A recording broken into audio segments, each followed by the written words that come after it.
Lord Firestone y la señorita Brown. Sagas solteronas. 8 por Olympia Russell. Capítulo 30. Llevaba 15 años torturándose por lo que había ocurrido la noche que murió Jim. La habían violado. Aquel salvaje la había violado.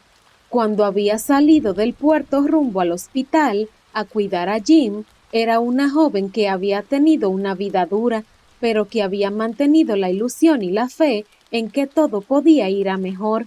Había vivido la vida rodeada de pobreza y desesperación, de violencia a veces, pero aquella violencia nunca le había afectado a ella, ni le había rozado, y lo cierto es que, en realidad, las personas que le habían rodeado de cerca habían sido buenas con ella. La joven que había salido rumbo al hospital era madura e ingenua a partes iguales. La que volvió aquella noche fue una joven herida en cuerpo y alma, una joven rota y dolorida. Durante todos aquellos años había intentado olvidar la violación, el acto en sí, y más o menos lo había conseguido. El dolor físico y las heridas habían sanado en unos días. El del espíritu había costado más. Aún 15 años después, se despertaba en medio de la noche empapada en sudor, con el corazón acelerado y lágrimas en los ojos. Era una marca que aquel bestia había dejado en ella, pero, sin embargo, había conseguido llevar una vida plena y no dejarse arrastrar por aquellos recuerdos. Eso sí, aquella desgracia le había dejado una marca indeleble. No se había enamorado jamás y no pensaba hacerlo. Podía relacionarse con hombres, no había extendido su odio al resto de los varones, pero necesitaba mantenerlos alejados de su intimidad. Por eso no se había casado ni lo iba a hacer nunca. Pero había una marca que no se había suavizado en todo aquel tiempo, la que le había dejado el pelirrojo que no solo no la había ayudado, sino que la había juzgado. El pelirrojo, así le había llamado para sí misma durante aquellos 15 años.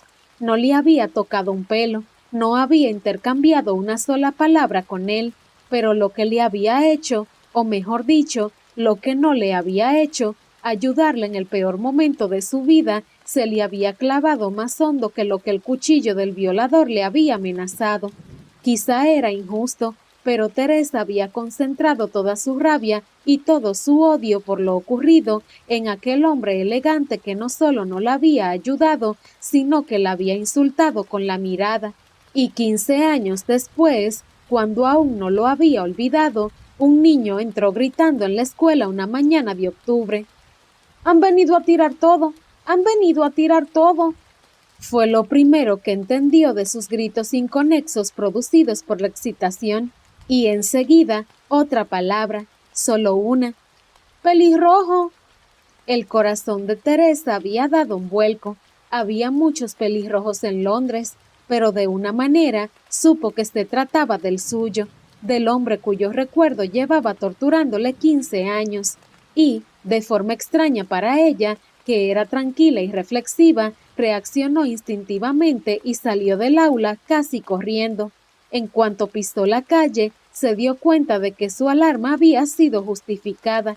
Todo estaba lleno de gente que corría hacia su derecha, y muchos gritaban lo mismo que le había escuchado al niño, que había un pelirrojo y que querían destruir el puerto.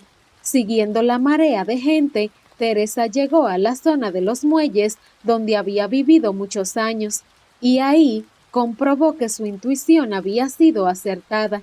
Había 3 hombres, altos y llamativos, andando con seguridad, casi amenazante, y uno de ellos era él, el pelirrojo, el hombre al que más odiaba en el mundo. Sintió por un momento que el suelo se abría a sus pies, su respiración se aceleró más y notó que le faltaba el aire. Todo lo ocurrido durante la violación volvió a su mente, como si estuviera ocurriendo de nuevo. El pelirrojo pasó muy cerca de ella, pero esta vez no la vio. No tuvo que soportar su mirada de censura, pero la rabia en ella aumentó. Cuando los hombres terminaron de pasar por su lado, fue poco a poco tranquilizándose, y entonces se dio cuenta de que no sabía nada. No sabía quiénes eran ni qué hacían en el puerto. No sabía por qué habían levantado tanto revuelo. Tomando el control de sí misma, decidió buscar más información. 5 minutos después, tenía lo que necesitaba. Se enteró de quiénes eran los 3 hombres, ingenieros, y de sus nombres. Es decir, supo en ese momento que el hombre que había torturado su memoria era un noble, Liam Scott, conde de Firestone. También se enteró de que iban a hacerle al puerto, reconstruir, pero también destruir. Su objetivo, al parecer, era llevar a la práctica lo que el único poderoso de Inglaterra que se preocupaba por ellos llevaba pidiendo toda su vida. En el puerto respetaban a Lord Higgins, pero ya había perdido la esperanza de que consiguiera lo que llevaba buscando toda la vida. Al parecer, a pesar del pesimismo, finalmente lo había conseguido, y quienes iban a llevar a cabo su plan eran aquellos 3 hombres. Si el pelirrojo no hubiera estado entre ellos, Teresa habría recibido con alegría y entusiasmo lo que iba a venir, pero era precisamente aquel pelirrojo quien se iba a encargar de dirigir todo, y de aquel hombre no podía venir nada bueno. Por eso se aferró más a la palabra destrucción que a la construcción, y decidió que su escuela estaba en peligro, y decidió luchar por evitarlo. Esa había sido la razón de su aparición intempestiva en el despacho que los ingenieros habían montado en el puerto, y la reacción de él, llamándola prostituta, le había confirmado que había hecho bien. Aquel hombre había sido, era y sería siempre un canalla con ella, pero los días siguientes no pudo sostener aquella intuición con la misma fuerza. Las noticias que fueron llegando y los primeros pasos que aquellos ingenieros estaban dando en el puerto no fueron los esperables de un canalla. Al parecer, habían venido tan solo a construir, y lo único que querían destruir era lo que estaba en malas condiciones. Es decir, la escuela no solo no se iba a ver afectada, sino que el acondicionamiento de todo el puerto iba a hacer que fuera aún un lugar mucho más digno.